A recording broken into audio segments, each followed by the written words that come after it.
Thank you to everybody who has joined in so far. We'll just take a few minutes to wait for some of our other colleagues to join in before we start the session. Thank you for your patience.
Good morning, good afternoon, good evening to all those who have joined in for our webinar today. I'm Pratibha Caleb from the ICLEI South Asia, as well as from the Asia-led Partnership Secretariat, and I'll be your moderator for today. I would like to thank you very much for joining in to our one of the first webinars that we are conducting under this initiative of the Building Energy Accelerator of in partnership with the BE CoP, as well as with the Global Covenant of Mayors as well. So I would like to thank everybody for joining in. Of course, this is not such a fairly new topic. However, an area of work that is coming up gradually. We have in the past been talking about operational energy as a means of ensuring energy efficiency in buildings. But of course, we have not been giving enough credit to the building materials that are being used and how they're being used, as well as looking at the embodied carbon emissions from these building materials. So this is a fairly interesting and a growing sector, and we look forward to all your inputs, your engagement with the speakers as well. And definitely we will all be learning from this today. So thank you so much. I'll just go through the housekeeping rules and agenda as we move forward in this session.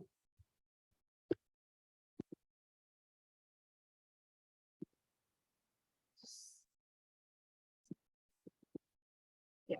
So my colleague Nikhil will also be joining in me as we moderate the session. This will be followed by, of course, 3 very interesting and informative presentations, which will look at different aspects of sustainable building materials. So we, of course, will be discussing the first element, which is the embodied carbon aspect of low carbon materials as well.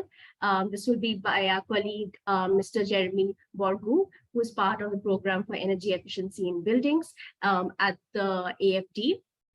We will then be followed by Mr. Rajiv Ranhan from PwC, who will be talking about the comparisons of different embodied energy in building materials and what are the current alternatives that are existing in the region as of today. And then finally, we'll have a deep dive into a specific case study on life cycle emissions from buildings that we call as net zero in India, as well as certain opportunities that do exist for scaling up this kind of work.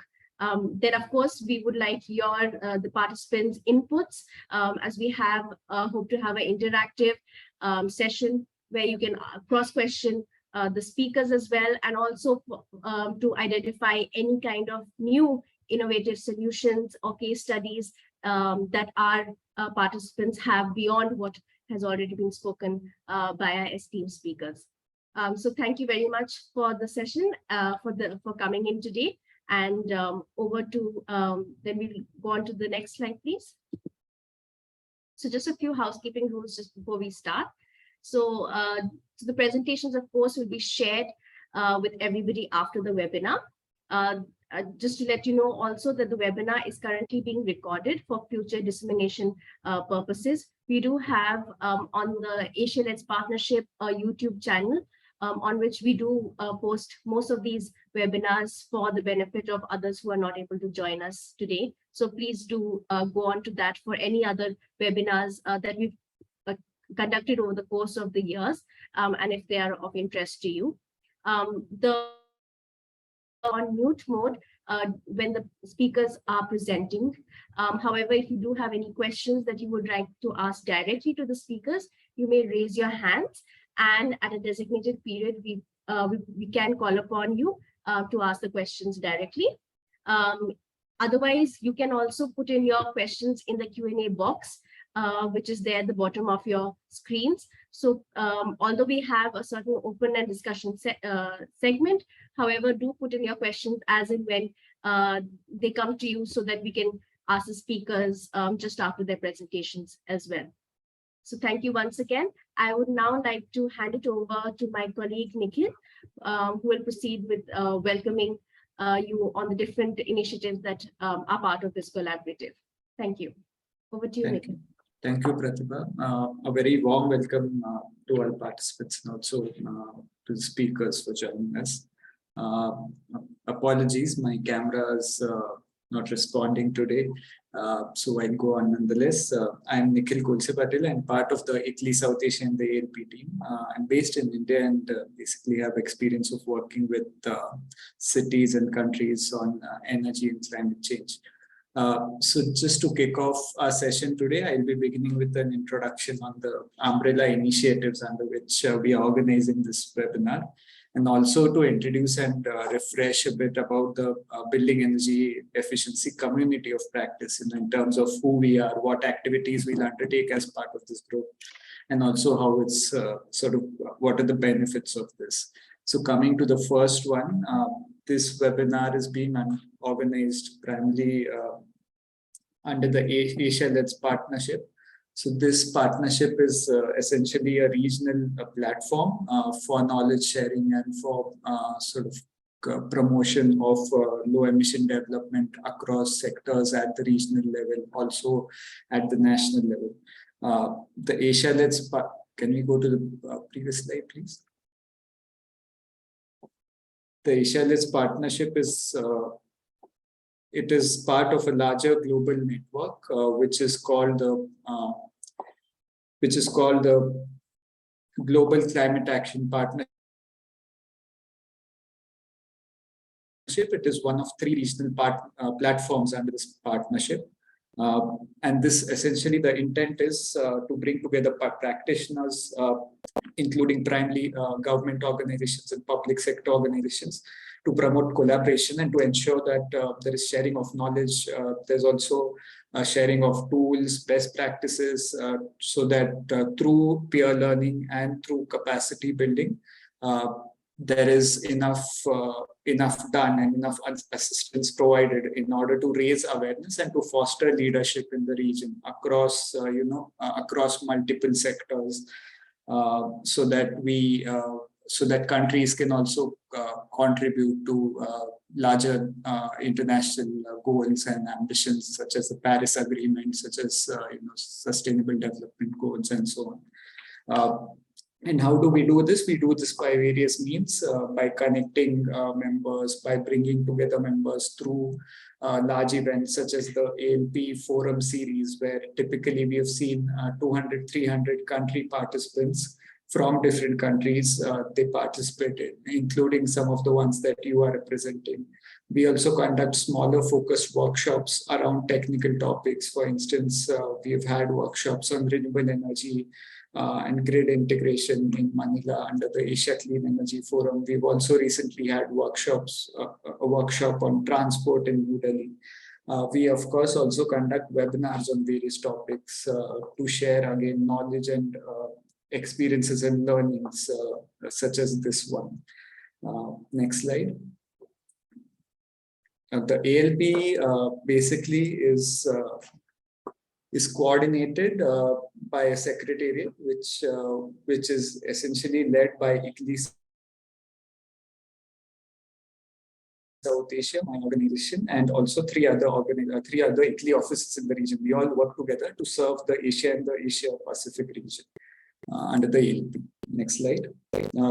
The ALP network is quite vast, so we essentially cater to around 1,200 plus members from 14 odd countries. Next slide.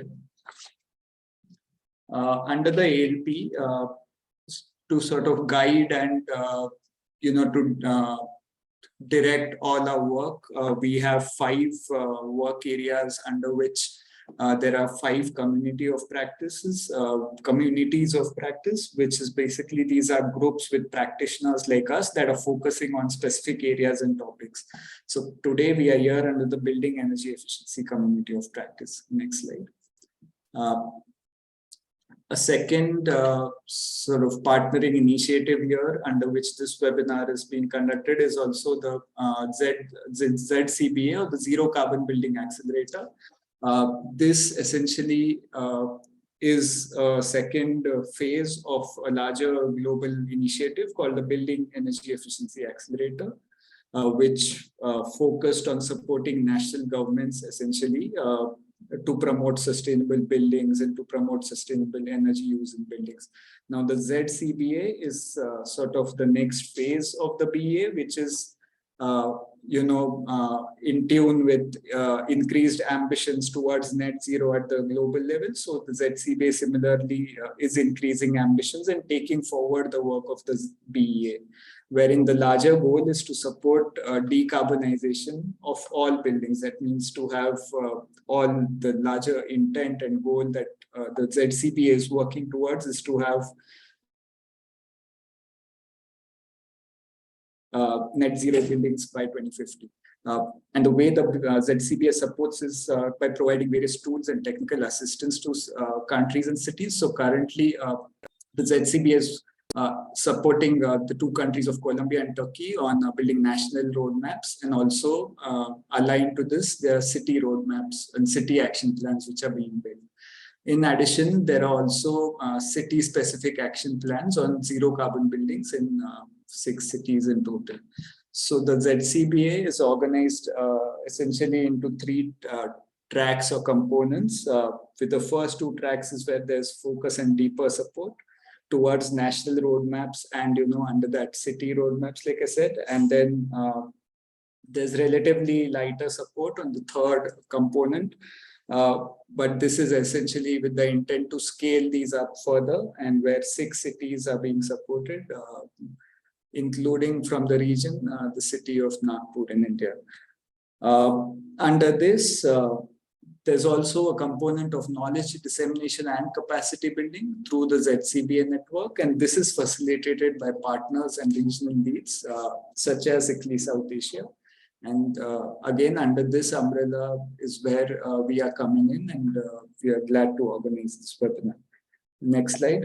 Now coming to why we all are here, and sort of under the again under this building energy efficiency community of practice. So what is this? This is essentially an interactive network, like I mentioned, of practitioners who all are working in some way across different elements and components in relation to building decarbonization. So the initiative is set up to be a platform for learning together and also with each other, for sharing experiences and to access expert knowledge. And the intent is also that this network essentially is able to cater to country needs, country and subnational needs, so that it is useful and effective for all of us. So this is also meant to be driven by your demands. Can we go to the next slide? In terms of what the BECOF really offers to members is, primarily, like I said, it is opportunities to learn from each other through topic-specific sessions like the one we have today. And your input, also the input of all our members is also important, because we want essentially all of you to interact and share experiences from your work, from different contexts.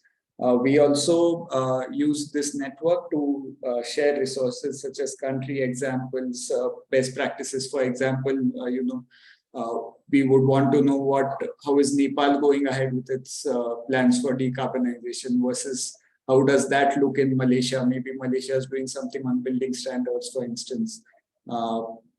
There are also opportunities for technical support, where previously, for instance, the ALP has helped the Department of Energy in Philippines on technical assistance to promote energy efficiency in the public buildings.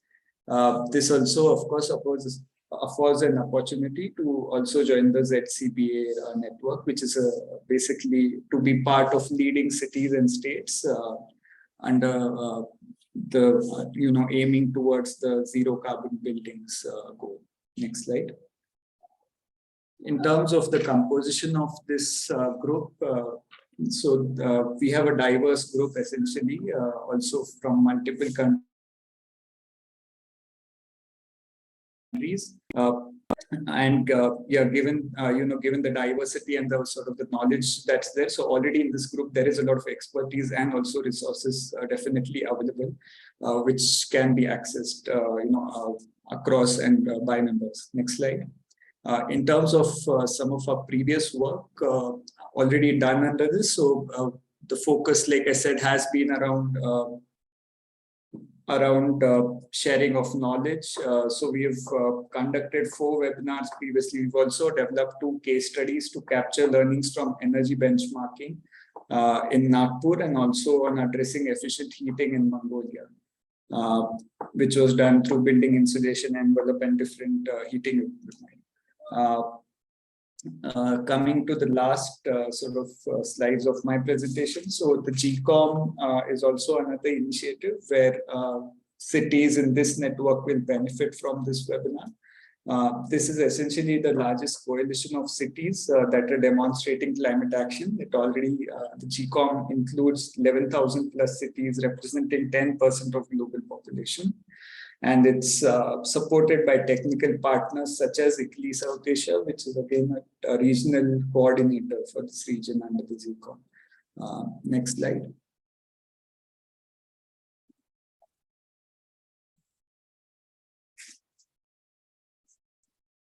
Can we go to the next slide? Yeah.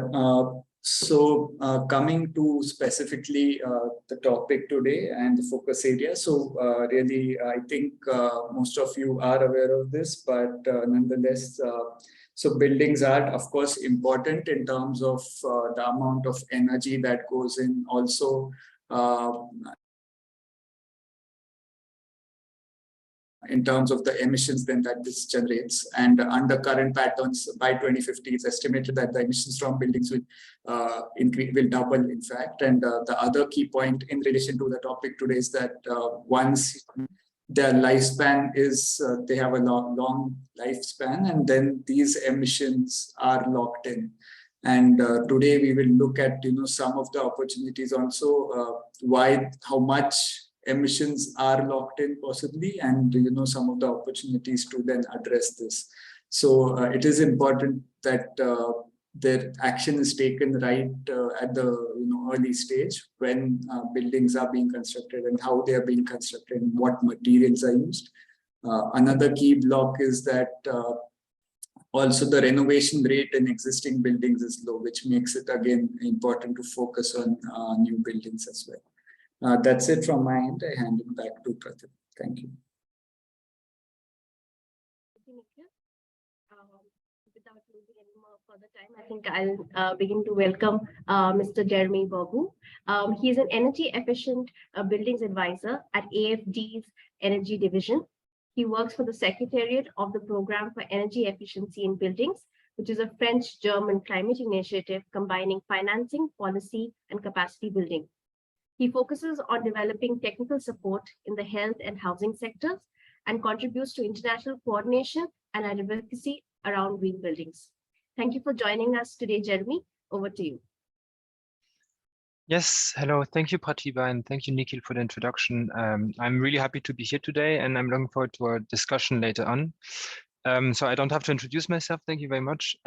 Just a few words maybe about PEEB, the Program for Energy Efficiency in Buildings. It's a French-German initiative that was launched at COP22 in 2016, and that is jointly implemented by AFD, so the French Development Bank, the GIZ, so the German Corporation, and the French Energy Agency.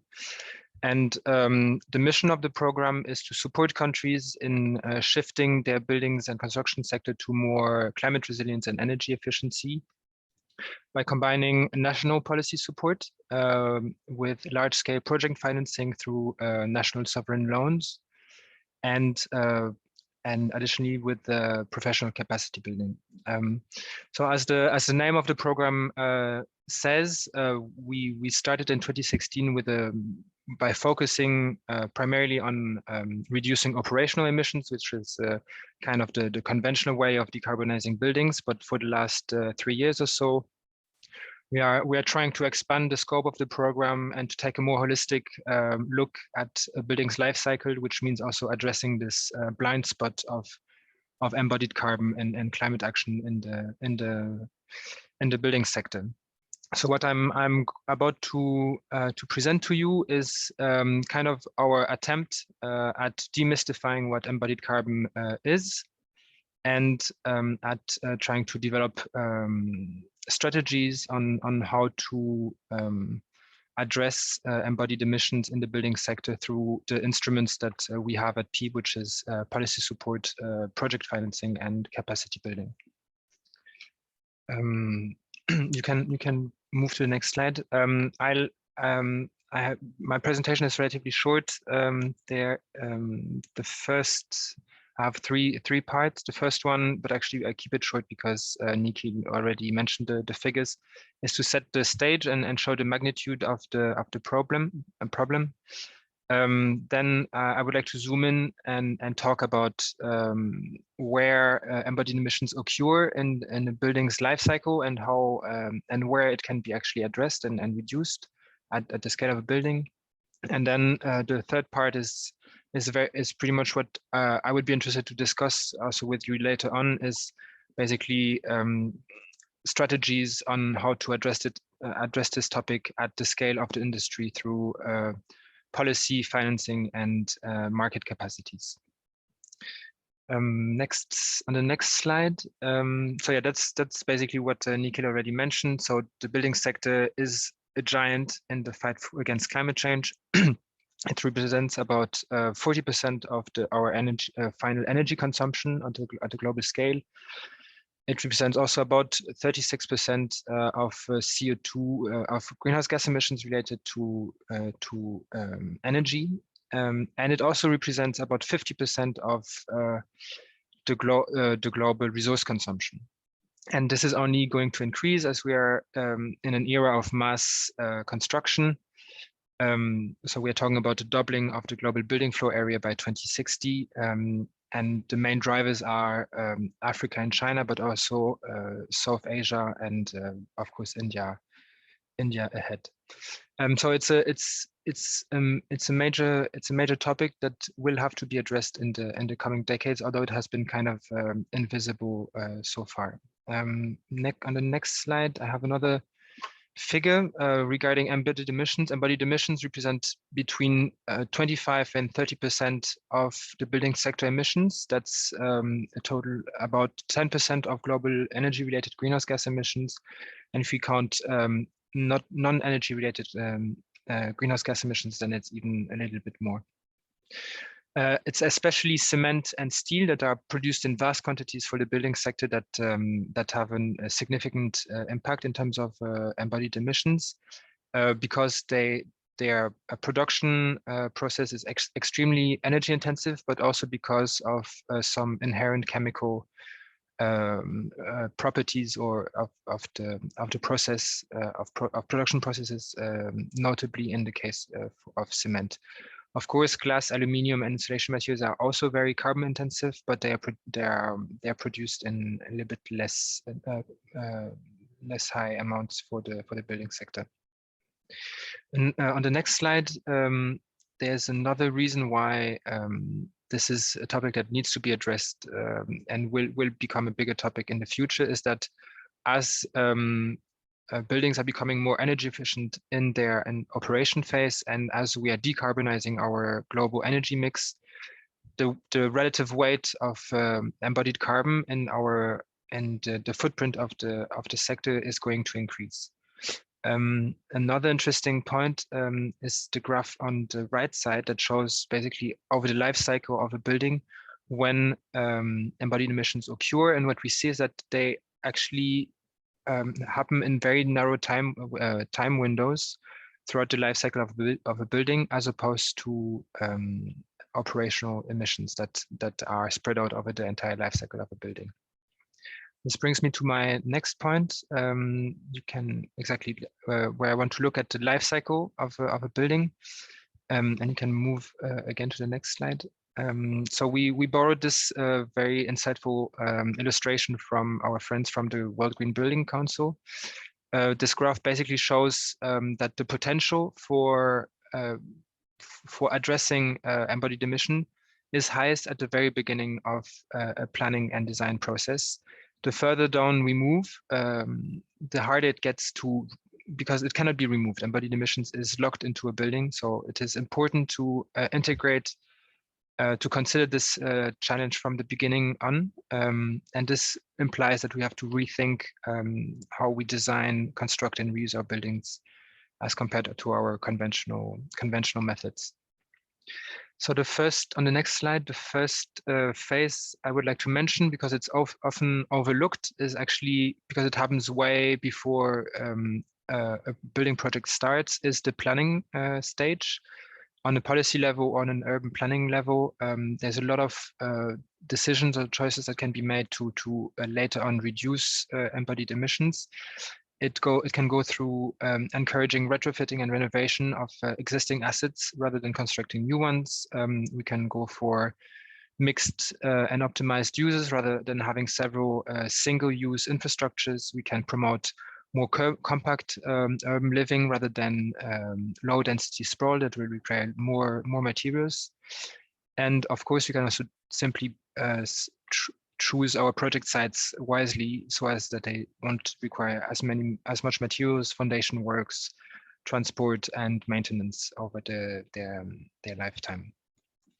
On the next slide, this is the design stage of the building is of course one of the most important ones.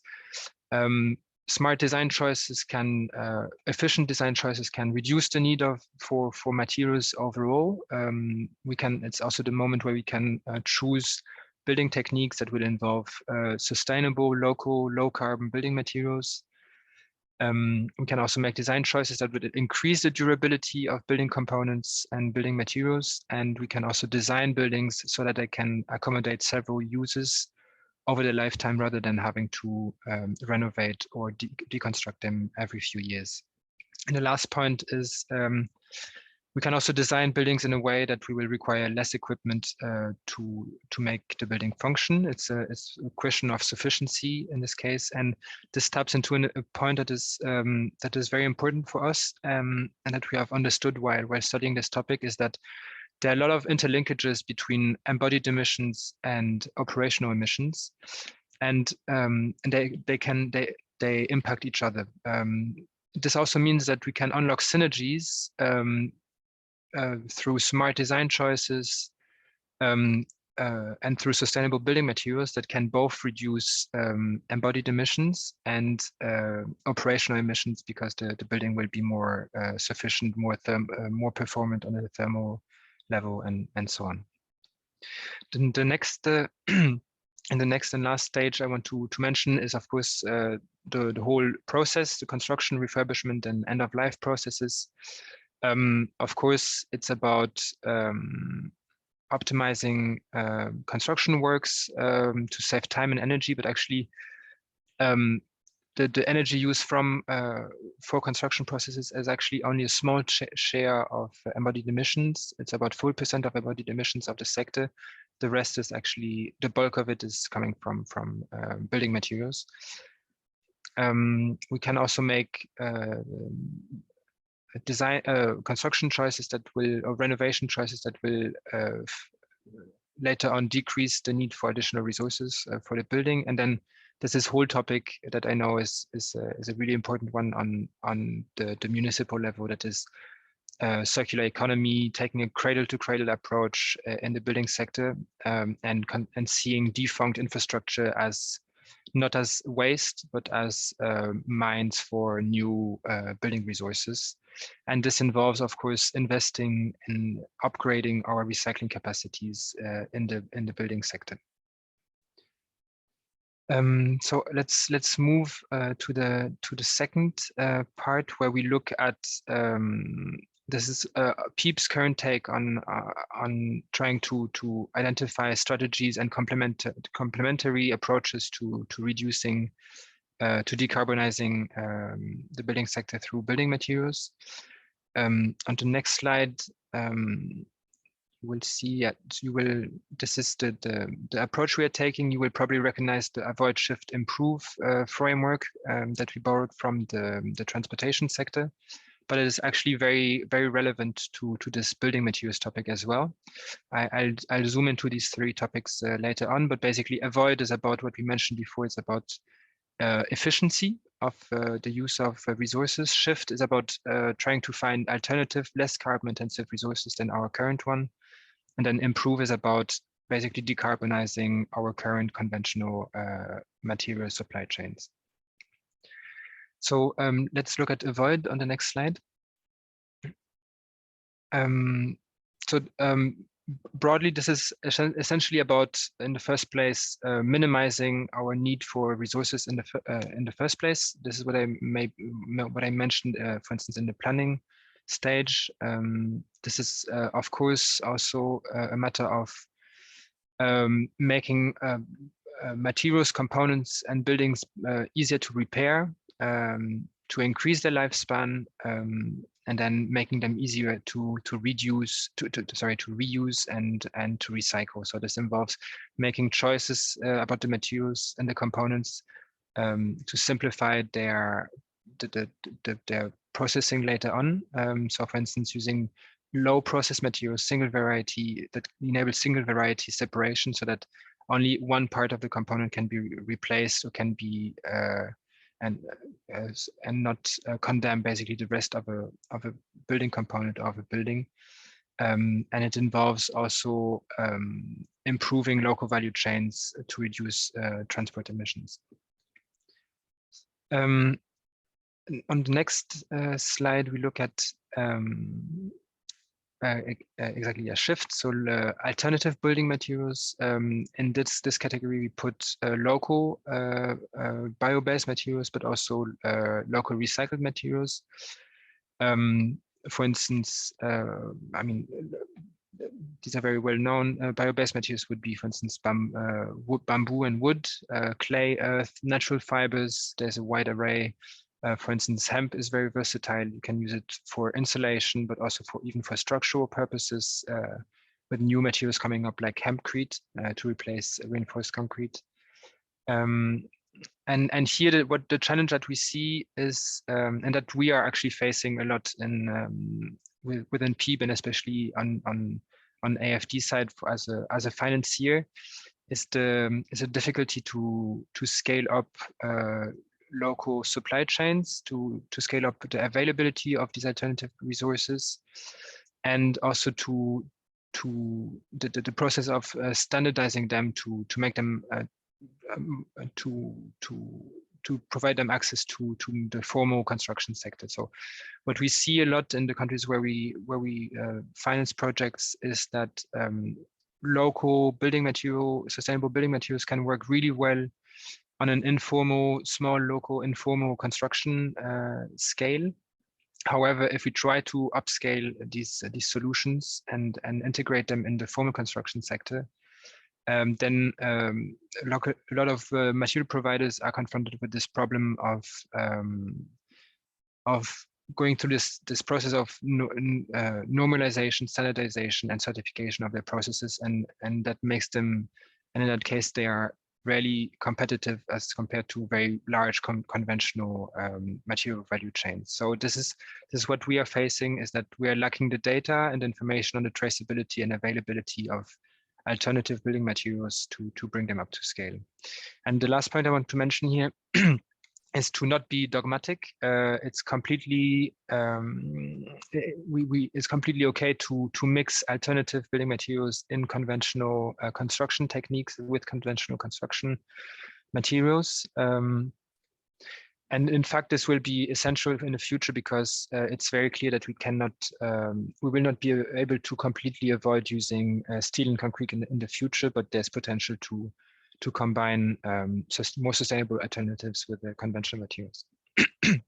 Sorry. And the last, my last slide in this section is about conventional materials themselves. Here there's a lot of work to do because they will remain the bulk of resources in the future. There's no way around, given the scale of the problem.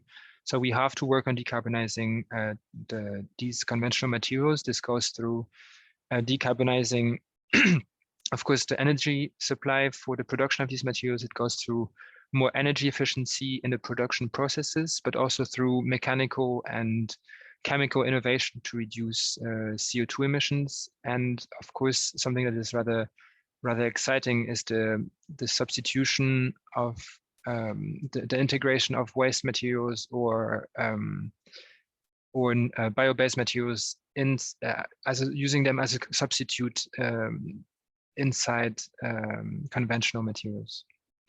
So that's the big picture and the way we try to understand building materials. If we look at the last slide, but maybe I will keep this. We can address this later on. We can move just quickly to the. Yeah, so that's basically our. That raises the question that we are trying to address at PEEB, is how can our instruments, so policy, financing, and capacity building, can address this topic at a wider industry and like sectoral scale. And we list a few points that maybe you can look at later if you go to the next slide. Yes, so it's several points. Basically, it's what I mentioned, and trying to integrate higher ambitions and policies on building sustainable building materials, not necessarily very detailed quantitative targets, because they are really, data is still very hard to find on local supply, sustainable supply chains of building materials, but we can integrate this. We can make life cycle assessments, whole life cycle assessments mandatory for public projects. For instance, we can use leverage through public procurement, and we can support the standardization process of alternative and recycled building materials. Same thing for financing. We can use incentive mechanisms, credit lines that will integrate criteria on building materials. We can require higher transparency and traceability on the supply of building materials for investors, and also like what we do, of course, as a development bank, is to make carbon accounting mandatory and to include the whole life cycle approach when we assess the impact of a project. And then on this market capacity aspect, as I mentioned, for us, one of the main challenges that we see is the availability of data, and then of course a lot of work on raising awareness of building sector professionals, architects, engineers, to demystify a little bit embodied carbon, and showing that alternative solutions are not necessarily that difficult to embed into a large scale project. I'll stop here, and yeah, we can maybe go back to this in the discussion later on. I'd be really curious to hear your take on these potential strategies and measures, and to discuss this especially in the South Asian context.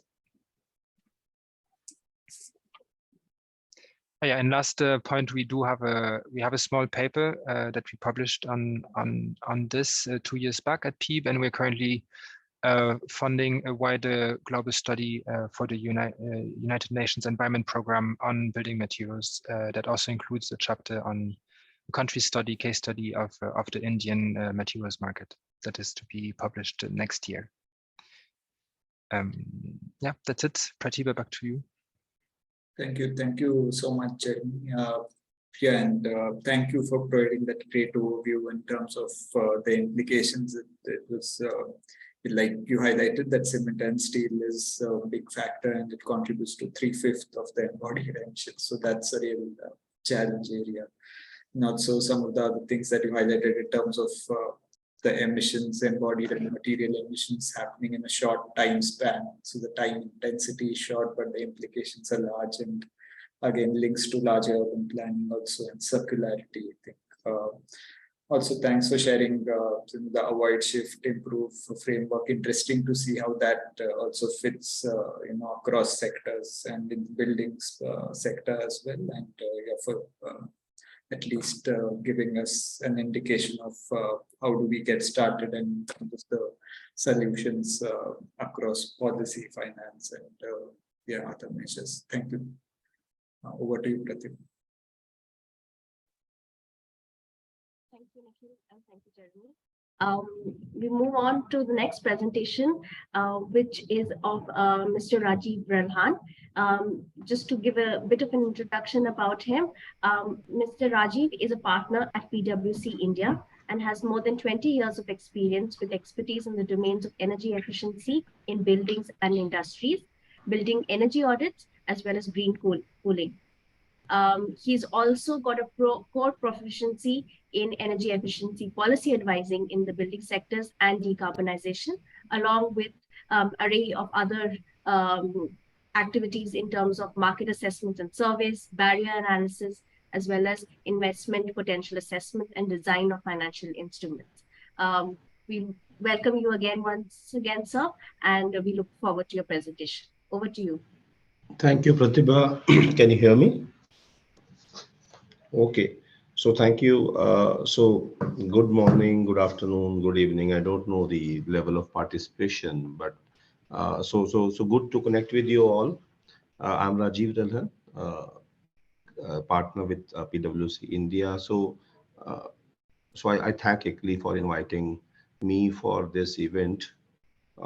We've been doing some work in this space. We've been in India as well as Southeast Asia, South Asia, and maybe other parts of the world. So we have our own set of experiences, and maybe through this platform, I'll be maybe touching upon a few important issues. I could see Jeremy talked about many of the important points which are quite relevant if we have to talk about transition to low embodied energy materials. So a brief about what I'm going to present today. So I'm supported by my colleague Gopal, who is working with us at PwC. So we are running a large program. We call it as India EU Clean Energy and Climate Partnership, CCP. So can you move to next slide, please? Yeah. So brief about this program that we started this program in 2019. This is funded by European Union. So initially it was a 3-year program from 2019 to 2022. And phase 2, we take it forward for up till 2024. So this program is maybe looking at cooperation between EU and India in the clean energy and climate action. And basically, we are targeting policy dialogue, exchange of experiences and best practices. At the same time, one of the intent is to promote research and innovation, financial investments in energy efficiency and renewable energy sector. So if you see this, all these are the focus areas which we addressed through phase one, and maybe we are taking forward next level of advanced actions in phase two. But one of the critical items under the project was that we wanted to, because building is one of the priority sectors, so we wanted to explore what are the research and innovation options and what are the collaboration opportunities between Europe and India, and maybe how they can work together. So this was the whole idea. The key stakeholders were all Bureau of Energy Efficiency here, Ministry of Power, Ministry of Renewable Energy, MOEFCC, and maybe many other agencies. Next, please.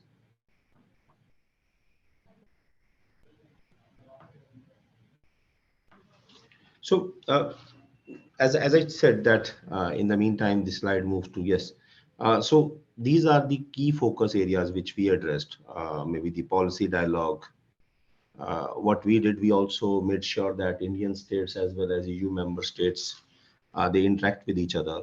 Maybe they learn from each other's experience and maybe how we can help India maybe to take forward in this whole clean energy transition.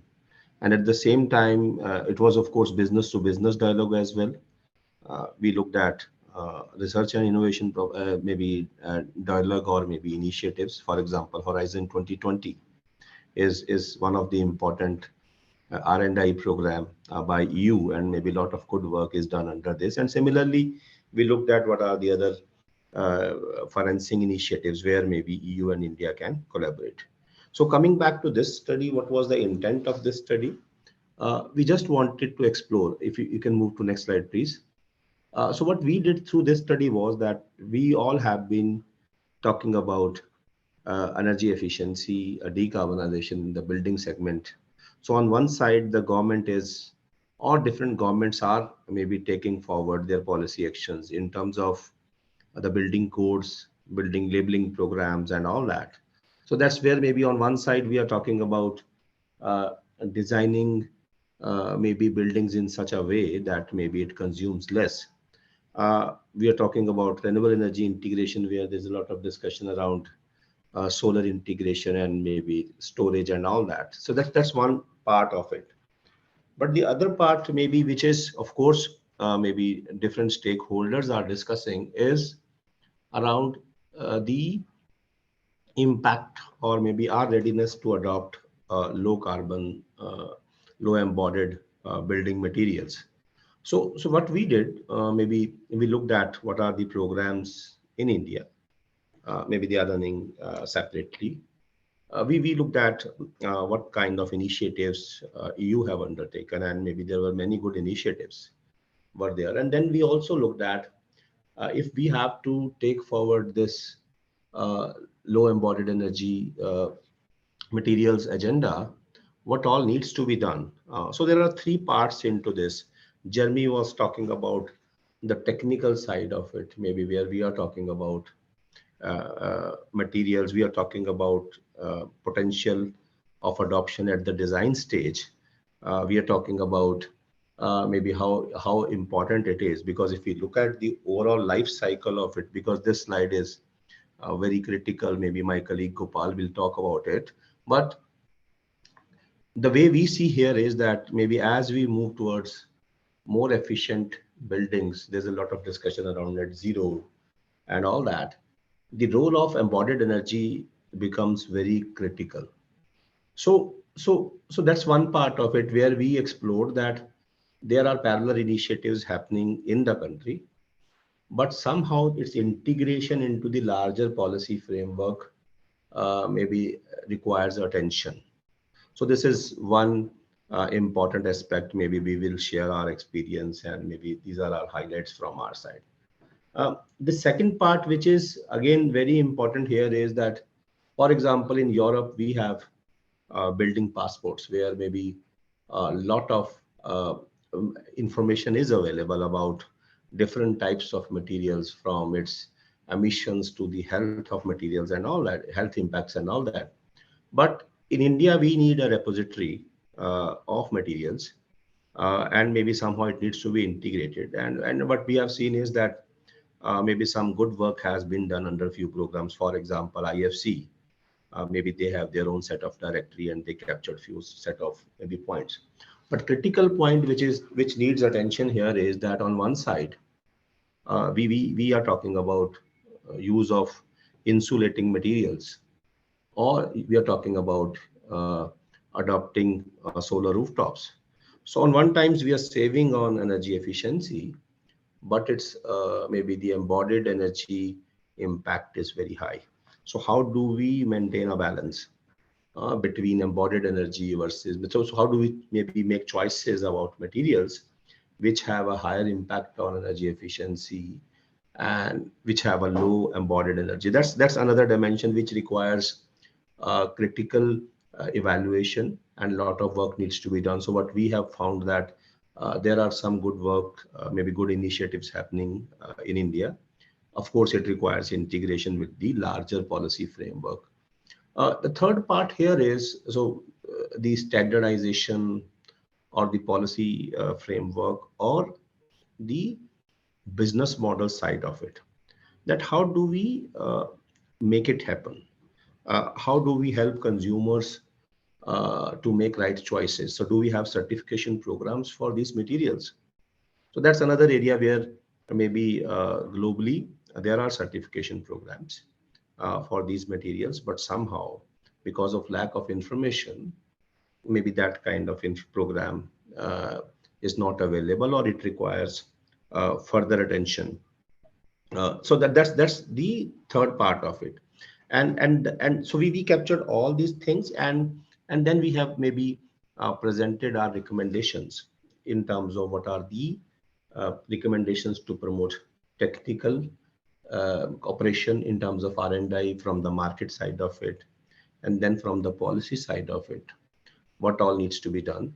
So this is one step from our side, a very good report which is available with the website address of, maybe you all can note down, maybe please go through that complete report, which is the report is sorry, the website address is, you all can write down, maybe I'll put it in the chat box, you can do that. And then maybe I think this is step one from our side. Step two is maybe we plan to pick few actions to go deeper into this, and maybe we'll be sharing all this information with our colleagues. So what I'll request is, I'll request my colleague Gopal to briefly run through what are the initial assessments we had, or what are our observations and what are the recommendations. Gopal, please. All right. Thank you, Rajiv. Hi, everyone. This is Gopal. I'm a manager at GWC. My video camera is facing some issues. Apologies for that. Just to continue from where Rajiv left and from where the earlier speakers spoke about the importance of addressing the issue related to embodied energy. We all know it's something that is becoming an important metric. And as you can see in the figure, it represents somewhere between 10 to 25% of total lifetime energy consumption of a typical building. And as the performance of building gets better, this figure of 10 to 25 can go higher, somewhere around 50 to 60%. And even it is even more important to address this, because it means that the impact of building materials is becoming much more important as more energy efficient buildings are being designed and built. Next slide, please.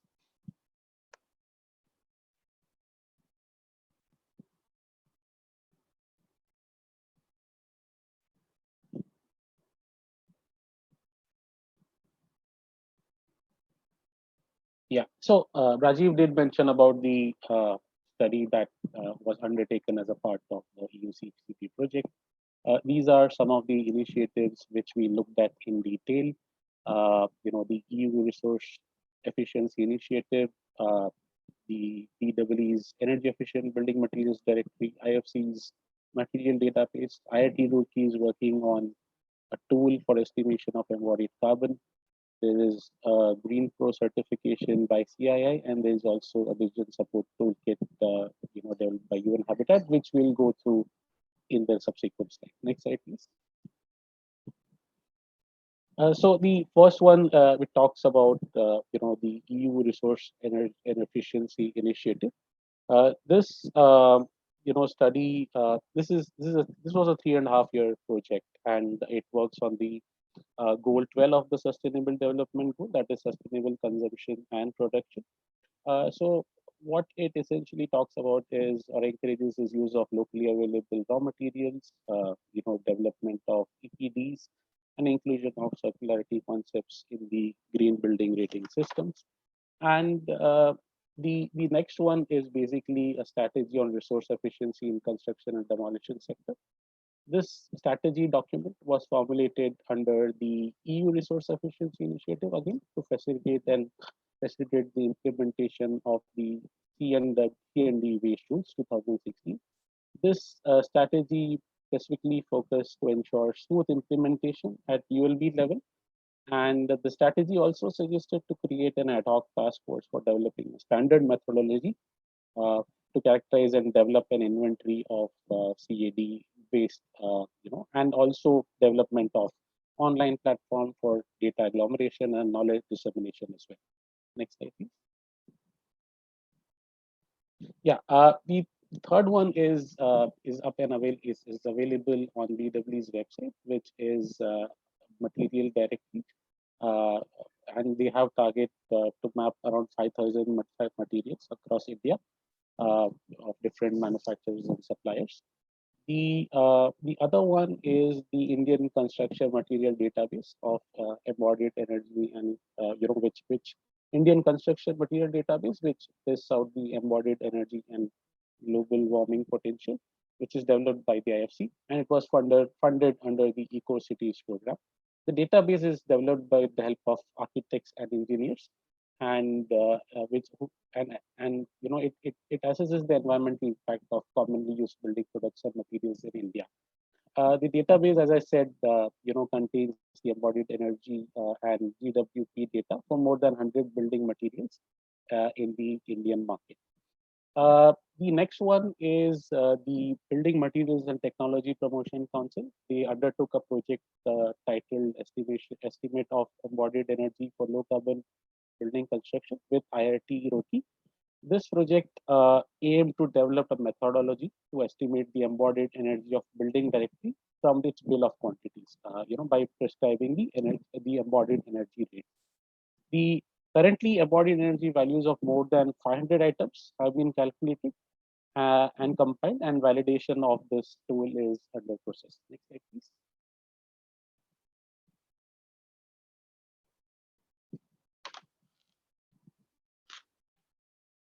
Can you move on to the next slide? Yeah.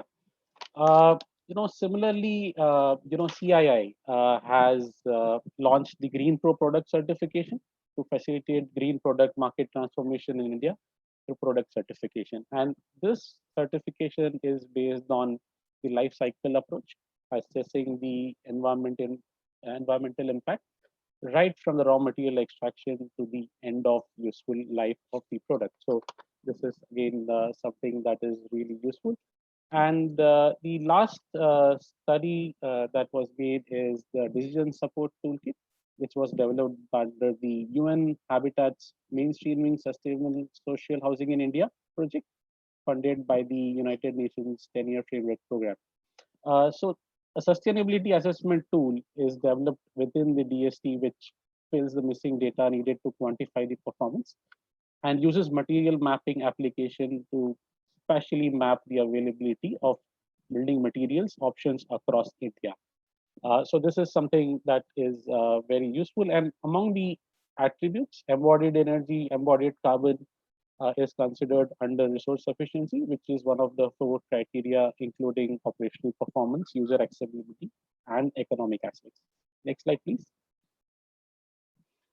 So before we move on to the EU initiatives, we kind of also looked at the barriers and challenges that were identified through the study. I'll just quickly list them.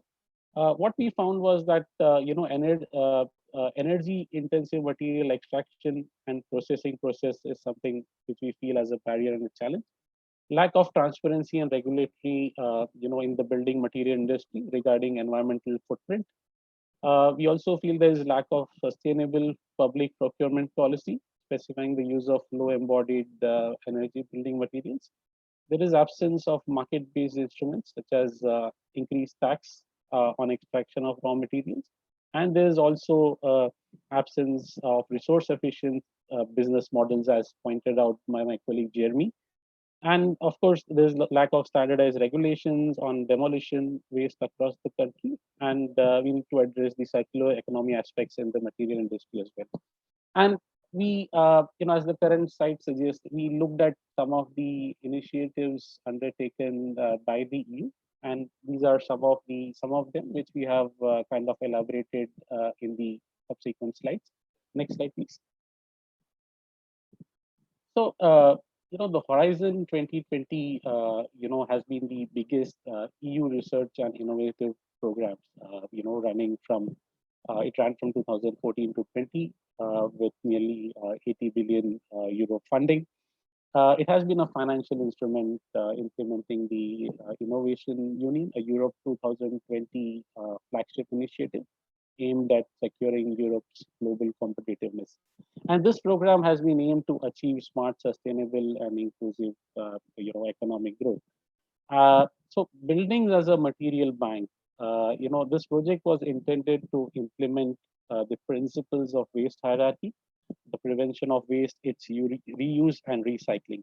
And this was achieved by developing and integrating two complementary value-adding frameworks, which is materials passport and reversible building design. This way, what happens is the continuous loops of materials are created, where we talk about reversible building design, which ensures that large amount of waste would be prevented. And the electronic material passport, which was developed in the AMB, aimed to be a one-stop shop for material information, which is very useful. Material passports, which have been developed in the BAMB, are a set of data describing defined characteristics of materials in products that give them a value for recovery and reuse. So this is something which is very interesting. And there is also a levels framework, again, which is a part of this larger umbrella of Horizon 20. So it is a common EU framework of core indicators for sustainability of office and residential buildings. And it provides a set of indicators and common metrics for measuring the performance of building along their life cycle. As well as the environmental performance, it also enables other important related performance aspects to be assessed using indicators and tools such as health and comfort, life cycle cost, and potential future risk to performance. Next slide, please. Right. There are other three initiatives which we looked at. Cradle to Cradle certification. This is a certification program which was developed by the European Advisory Council to recognize more sustainable products for the circular economy. And the products and materials here are assessed for the environmental and social performance across 5 critical parameters, I would say: material health, material reuse, renewable energy, and carbon management, water stewardship, and social fairness. And a total of 466 products have been registered so far, and out of which 70% of them comprise of building and commercial interiors. Similarly, the Eco Binder and the SysCon, they focus on two specific database. One, the former being focused on concrete-based construction, while the latter, which is focused on low embodied energy-based insulation material. Next slide, please. And the EU Green Public Procurement is a process rather which the public authorities seek to procure goods, services, and also to reduce environmental impact throughout their life. And they have a set of criteria which are really interesting. Which includes a life cycle assessment report, use of at least a minimum percentage of reused content, EPDs, on-site material management, embodied carbon limits, prescribing those for new and lease buildings, early design carbon limits, use of low carbon cement and concrete, projected carbon footprint, the calculations related to them, and reducing transportation and zero emission transport of materials to and fro from the construction site, and mandatory assessment of renovation versus knockdown and rebuild comparison. Next slide, please. So if you look at the takeaways from the study, we felt that these are the three areas wherein there could be the possible areas of R&I cooperation. Next slide, please. So this basically lists down, what the points in each of these categories could be. At a policy level, development of transparency tools for materials and EPDs, knowledge dissemination platforms, and centralized inventory. This is again which was stressed earlier by speakers as well. And development of SNL programs. So it's cradle to grave, what's cradle to cradle. This is something that should be done at a policy level. For the market level, development of new business models to promote, circularity is something that should be done. Development of sustainable public procurement model framework and market-based instruments to disincentivize high embodied energy materials. Lastly, at the technological level, develop local low embodied energy materials. This is of course through research, streamline processes to make construction and demolition waste reusable efficiently. Inclusion of concepts of circular economy, that is something should be done. Reversible building design and planning, and introducing time value of carbon as a metric in selection of building materials. So with that, I end my presentation. And as Rajiv mentioned, this report is available on the EUC's website. So over to you, Rajiv, for any closing remarks. No, thank you, Gopal. I think we have exceeded the time, so maybe we can request participants to ask questions once we finish the presentation. So thank you, Pratibha. I'll give it back to you. Thank you, Rajiv and Gopal, for this very succinct presentation, and also giving us a very clear understanding of the kind of gaps that we see at the different levels of engagement, which is at the policy level, the market level, as well as at the technology level, and looking at the gaps that specifically in the South Asia region that we see in terms of coming up with the material passport, as you mentioned, and the kind of choices that we need to make, whether we go for energy efficiency or we look at embodied energy, and the balance that we need to consider at that point of time. And of course, while we move forward in ensuring there's the impactness and the readiness for us to adopt, there is also a need for helping developers as well come on board and have certification programs that ensure that there's some trust building on that side as well. So thank you for this presentation. And moving forward, I think while we have spoken about what we talk in terms of embodied energy, we also have what are the different kind of parameters and that we need to look at in the different levels of engagement. We now move forward to looking at a clear example of how this has been possible in certain examples and case studies that have taken place here, in fact, in India as well. So I would now like to invite Dr. Sameer Mehtal to give his presentation. Just a bit of introduction about him. Dr. Mehtal is the founder director at Green Tech Knowledge Solutions, which is a research and advisory firm based here in New Delhi, India. His prime interest is the development and dissemination of energy efficient and low carbon solutions for the building sector and small industries. He, in the last few years, has majorly focused on the design of energy efficient and thermally comfortable residential buildings and finding solutions to decarbonize building material supply chain in South Asia. He has also contributed to the conceptualization and the implementation of the Indo-Swiss Building Energy Efficiency project. Welcome, Dr. Mehtal. Over to you. Yeah, thank you, Pratibha. Okay,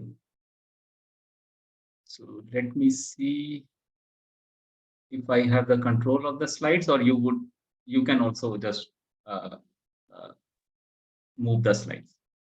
Yeah. So I think we have now seen the overall concept. Jeremy also talked about avoid, shift, and improve. And here I would like to just take you through a few examples just to see that what such calculations look for a typical building and what could be the possible solution. Next slide, please.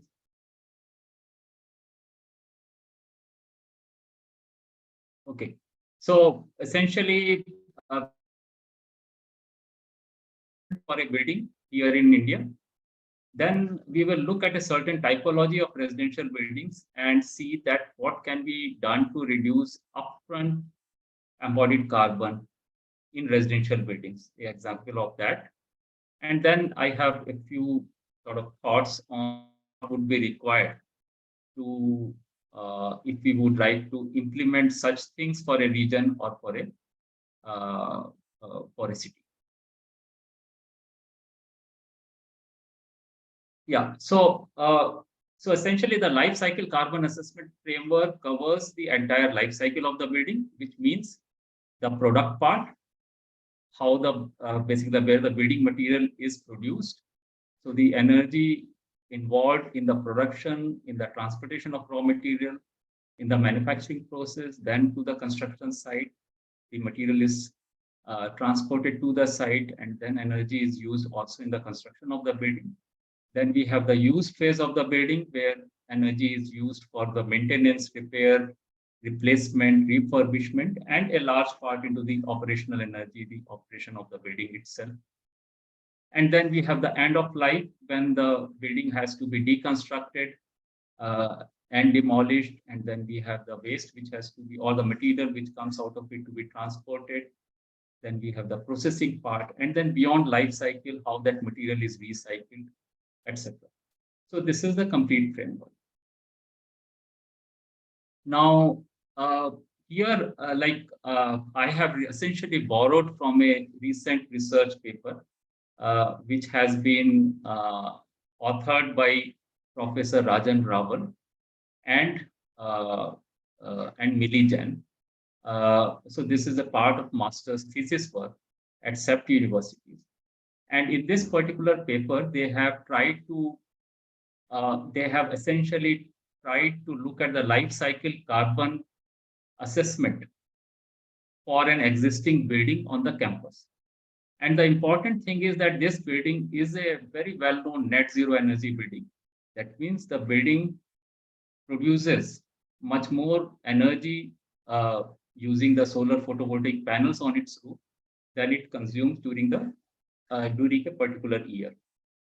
So this is a research laboratory, and in my once you have access to my presentation, you will also get the sort of the reference to this paper, and you can download it and read it in detail.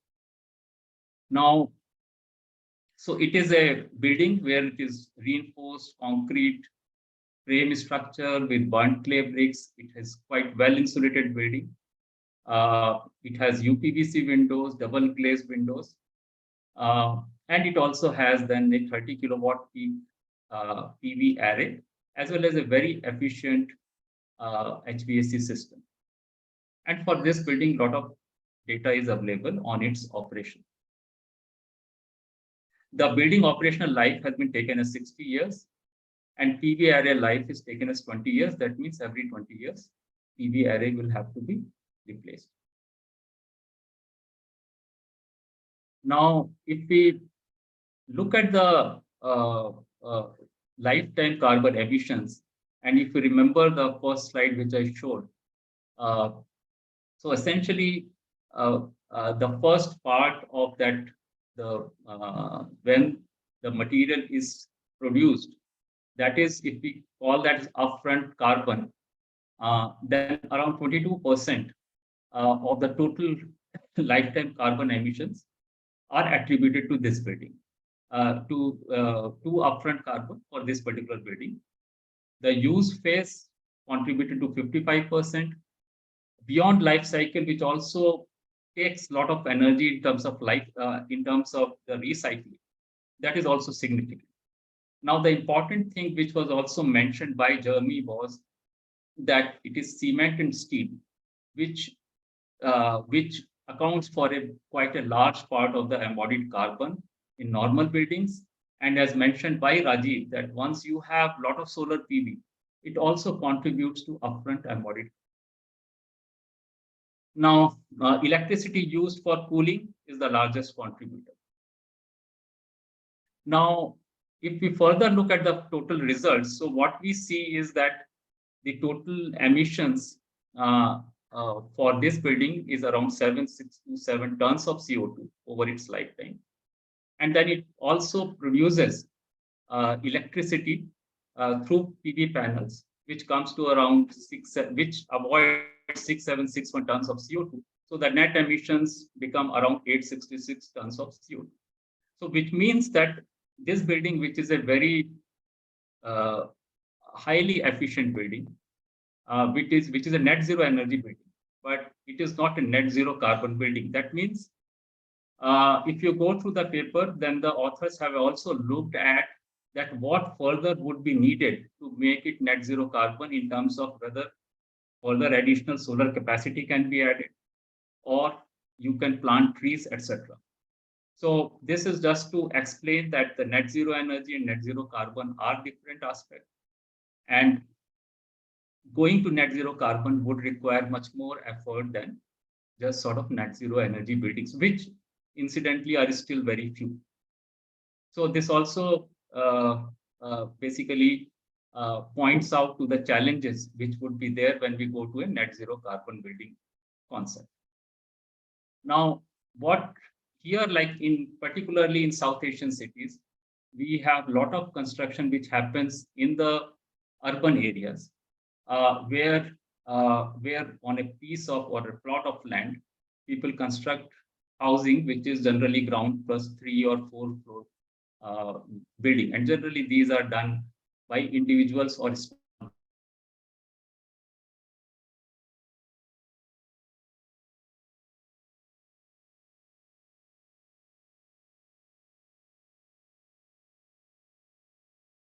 interested is in looking at the upfront embodied carbon for this particular case. Now, for this particular building, 3 cases were considered. And again, I would point out that when Jarvi was talking about shift and improve, so these 3 cases covers part of shift and something on improvement also, or the improve part also. So the first case is the regular construction, which consists of reinforced concrete frame structure, and in which the infill is essentially the solid brick, solid burnt clay brick infill with a wall thickness of 250 millimeter, which is the conventional construction in Kolkata. Then the second case is, which is an example of both shift and improve, that instead of now, if suppose solid burnt clay brick, if we have these hollow clay blocks, then what happens is that first of all, because these are lighter, we are able to reduce the quantity of concrete, as well as because these are hollow, so they also require less energy for production. So that is the second case. But still, the frame remains the reinforced concrete construction. Now, the third case is that if instead of a reinforced concrete frame construction, we have confined masonry with waffle slabs, as it is shown here. So which then consists of specifically manufactured vertical poured hollow blocks, as well as the sort of roofing building elements specifically manufactured. And if that is used, so that gives us the third case. So in which now we are not only changing the material, but we are also changing the building construction technology. Now here, for this particular case, you can see the results. So first of all, in the graph, you would see that the concrete quantity from the first case, which was the conventional case with solid clay bricks, to the case 3 is reduced by almost 50%. The steel quantity is reduced by almost 65% or 66%. And so these were the quantities. The first two bars are for the quantities. And then we have the carbon dioxide emissions. If we now also put the carbon values to the materials which are being used, we see that the upfront embodied carbon is reduced by almost 50%.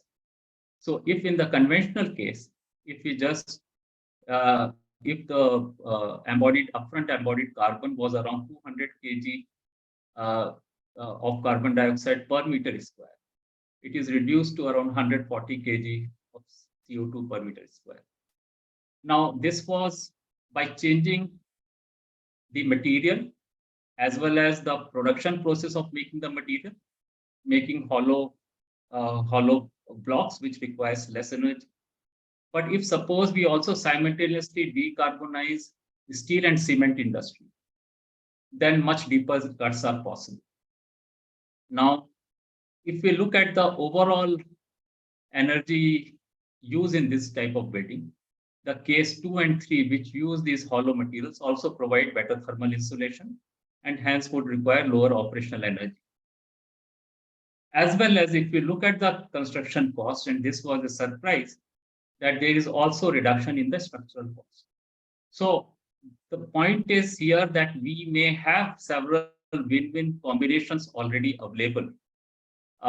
Here in this particular case, would the main requirement would be how do we transform the brick industry so that they are able to make these kinds of products, as well as the building industry, how they are able to use it. But here, ultimately, for the user, the cost will also reduce. So basically, if we focus on this kind of typology, which is which I have just mentioned, that which is ground plus 3 type of buildings which are constructed, and this is very much there in particular tier 2, tier 3 cities, then we can see that we have several materials available, and these are mainstream materials which can be used. And with tweaking the building construction technologies, almost 20 to 50% reduction in upfront embodied carbon is possible. And I have given here some of the examples of materials which can be used. So my last slide is that we have talked about, the previous speakers have talked about the certification, which I think could be an important tool.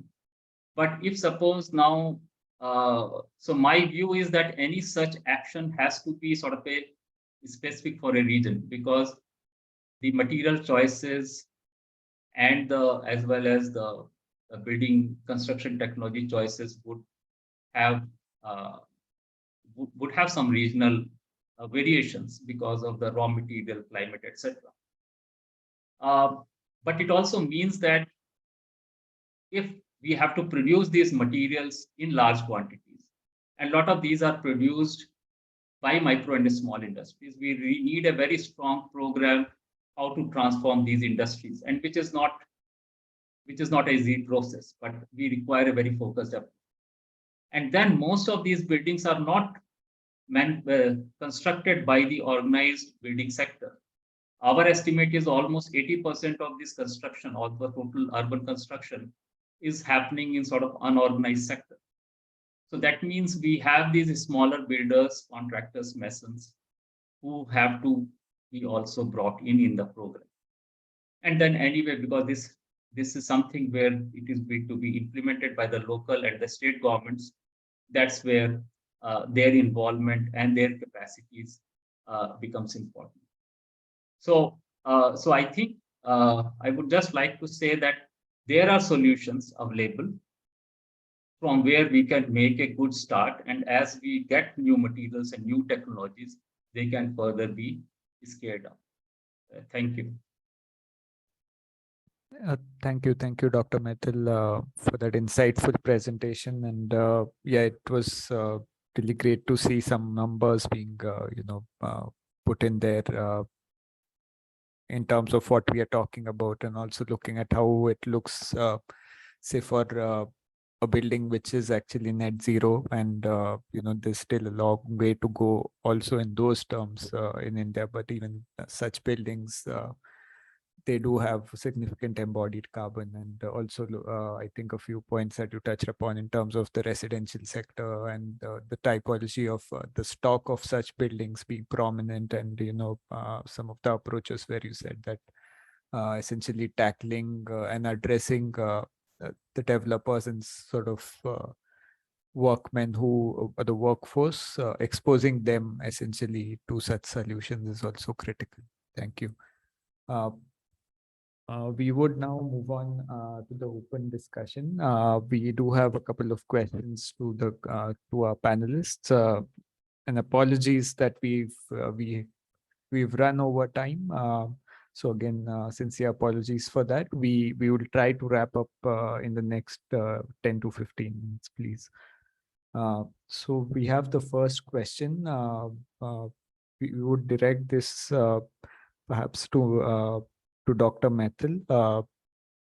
So we have a question from Mr. Haider, who's from Bangladesh.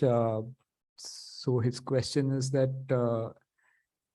in developing countries, number of building owners, basically the building owners, they have less education and awareness. So for them to understand concepts like, embodied emissions, material passports, and so on, that might be challenging. So what approaches can work in terms of getting them fully involved in adopting these solutions? Yeah, so I think this is one of the challenge for the professionals like us who are working in these sectors, is that how do we communicate with different groups and key stakeholders. Without involving them, nothing is possible. As I mentioned there, that you have all these, whether they're material manufacturers or the small time builders, or as well as the officials who are working. I think there are ways. Like, I have some experience of working with the transformation in the brick manufacturing sector, where essentially, which is sort of a rural industry, and we have been involved with almost 10,000 enterprises. So I think it is possible to develop that communication and develop that kind of relationship where one is able to influence them. But I think that takes quite a lot of time and effort. But I also believe that until unless we put that kind of time and effort, change is not going to happen. So my only thing is that we have to put more resources in how do we engage key stakeholders at the ground level. Sure. Yeah. Thank you, Dr. Mehtil, for that. We'll move on to our next question, which is, I think we'll direct this to Rajiv Krishna. So this is also from the city of Nagpur, from one of our participants, and also I think we can draw upon the work that we are doing in terms of city action planning, where the feedback has been, like Dr. Mehtil highlighted, that a lot of the construction activities happen and they are dominated by local builders and developers who really are not exposed to alternative materials. And what we have heard is that there are concerns around the safety, affordability, and the life of these materials vis-a-vis conventional materials like RCC. So what are some of the strategies that you can suggest for faster transition? See, Sameerji, you want to say? No, Rajiv, you just go ahead. Then I will just point out one example. Okay, thank you.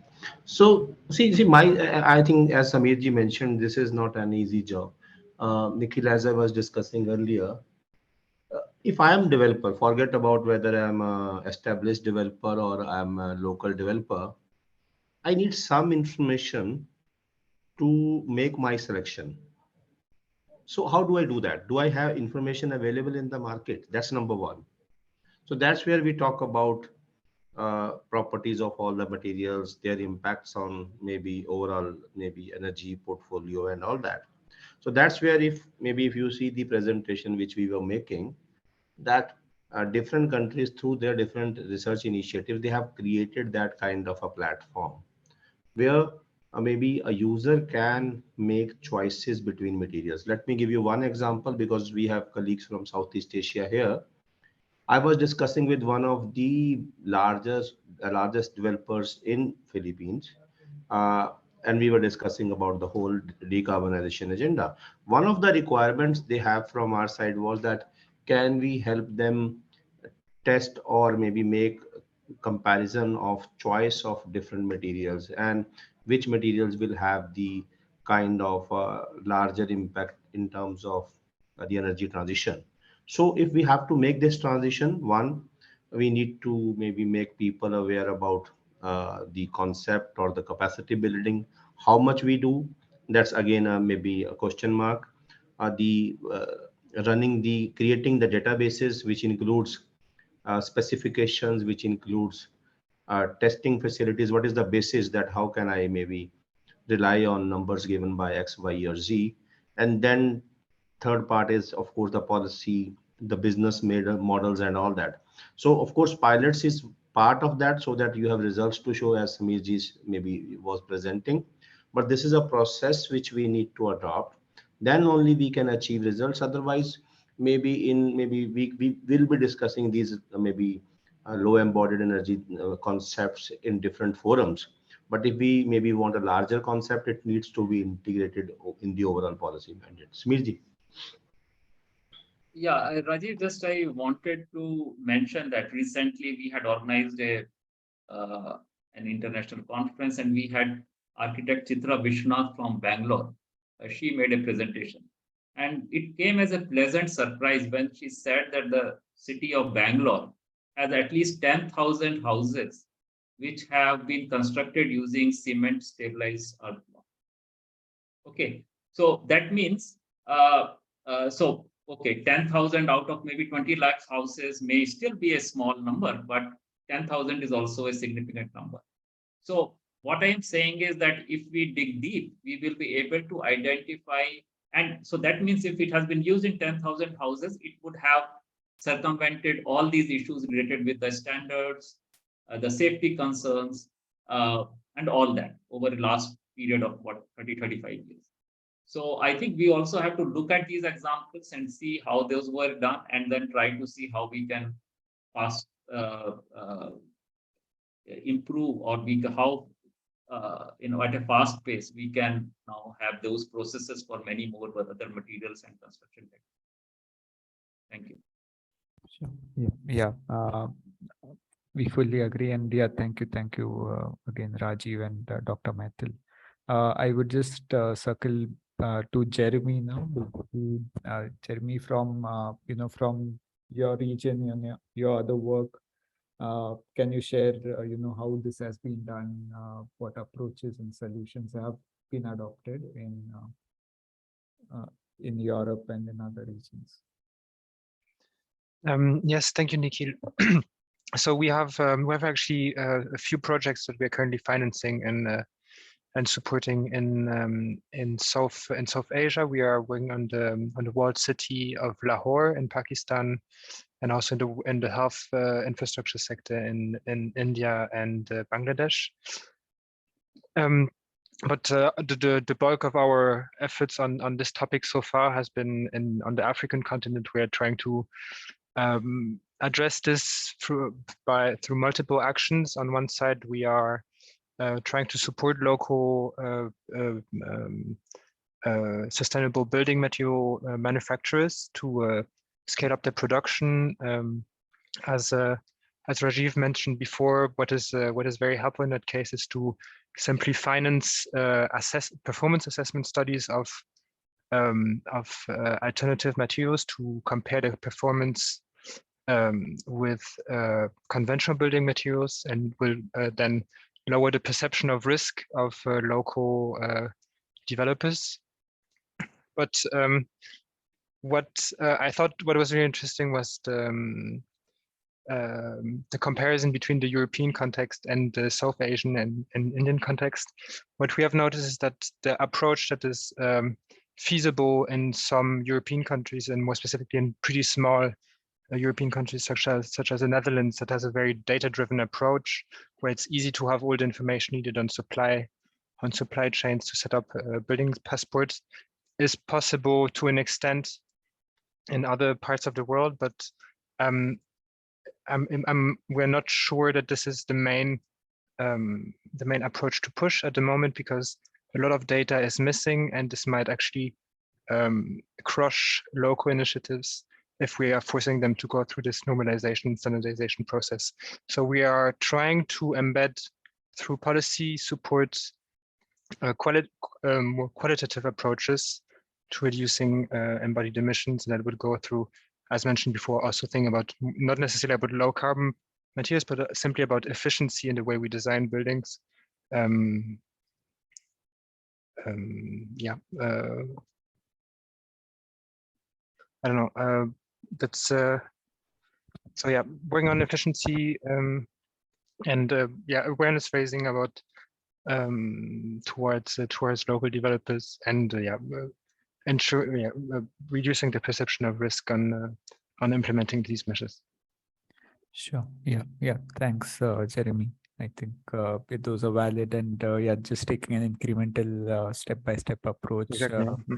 And yeah, also given data sort of concerns and transparency concerns is also, and I think Dr. Methil also something that was that is very pertinent. I think he highlighted that coming up with business cases for different users and actors and stakeholders, I think, is also very critical. We have another question. I think we'll just take this one and then move to our closing. So we have a question which also is very pertinent in terms of how do you bring low-income groups into the loop? So how can low-carbon materials and technologies, how this can be increased in terms of in low-income groups?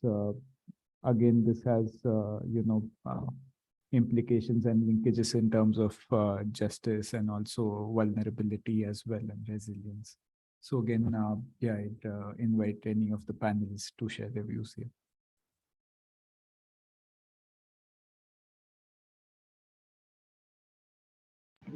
Shall I? Yeah, please. Hello? Yes, Mr. Rajiv.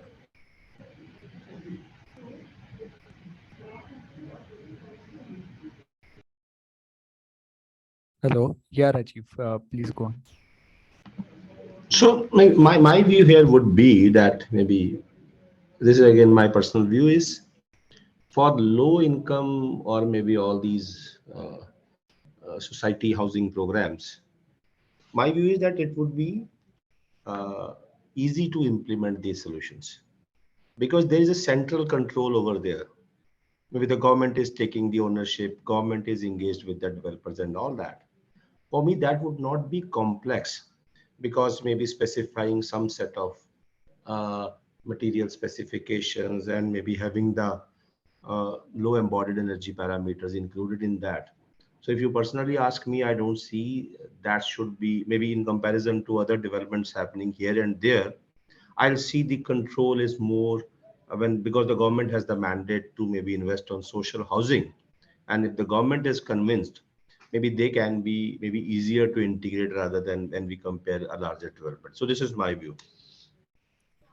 Sure. Yeah, I think that again has been seen, and the number of cities and governments are also doing that because, like you rightly pointed out, affordable housing is in their control, and through that channel it is easier. But yeah, again, maybe looking at informal settlements also brings in other challenges if you look at other type of housing. Yeah, any other inputs from any of the other panelists?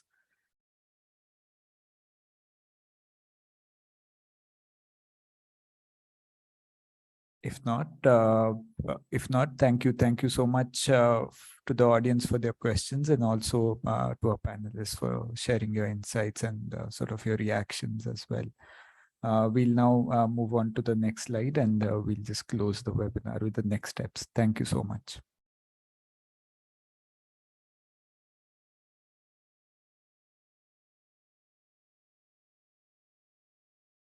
Yes, so thank you everybody for this very interactive and informative session today. Just for a couple of the next steps that we hope to have beyond this webinar is that ICLEI South Asia as well as the East Asia Secretariat is actually going to have a series of webinars around this topic, working with also the ZCBA. So one of them, of course, is going to be the key metrics for assessing the impacts of building energy efficiency. We're also looking at basic economic and financial analysis that is to be done, as well as a few highlighting some outcomes from the study that we will be doing on decarbonization roadmaps, as well as city action plans that will be developed subsequently. So we look forward to having you all join us at these webinars as well. So please do look out for future emails from us. We would also, as we go on with this series of webinars, invite you to provide honest feedback to us on the session. So please do fill in the feedback form that will pop up on your screens once the session ends. We also have the ALP community of practice. This is specifically a free of cost membership, and where you will get a lot of information on the current topics that we are engaging with, as well as a lot of information from other regions on this topic. So please do join us as a member on this. So the link is provided in the presentation, which will be shared with you later on. Also, if you do want to know more about the Building Energy Efficiency Accelerator, and the Zero Carbon Building Accelerator, please do contact us after the session.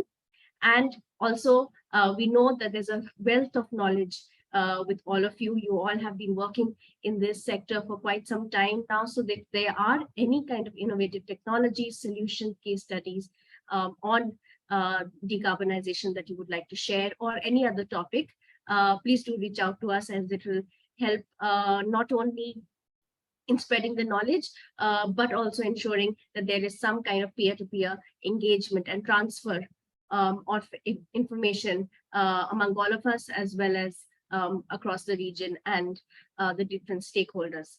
So once again, thank you everybody for joining in this session. I would especially like to thank the speakers for taking out time to be with us today and for sharing your experiences and your knowledge. And I would also like to thank the participants for your attentive listening and for continuing to be with us, although we just extended a little beyond our time. But thank you so much, everybody.